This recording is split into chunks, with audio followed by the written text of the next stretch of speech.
Cependant, les algorithmes ne sont pas les seuls à nous jouer des tours. Le cerveau lui aussi se fait avoir. Alors, je vous en prie, c'est juste là. Merci.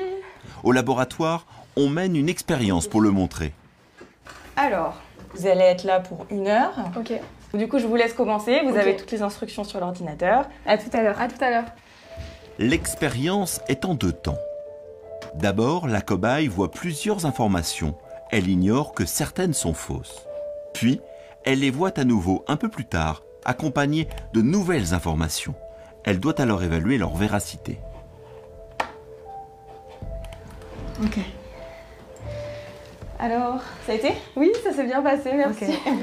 Résultat, les participants ont plutôt tendance à croire les informations qu'ils voient souvent, y compris quand elles sont fausses.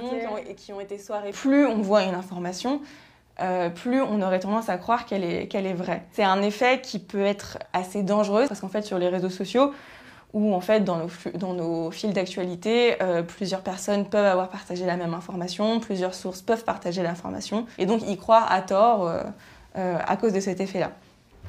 Cet effet est l'un des nombreux biais cognitifs qui influencent notre perception de l'information. C'est lui aussi qui rend si difficile la lutte contre les fake news. Car pour le neuropsychologue, démêler le vrai du faux ne suffit pas.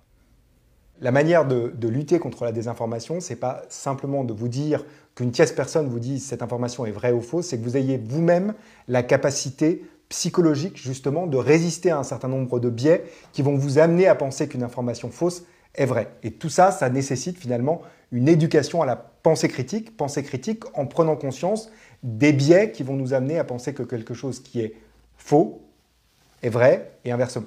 Pour le chercheur, cet apprentissage doit se faire dès le plus jeune âge, pour préparer notre cerveau à se défendre des mécanismes qui le manipulent.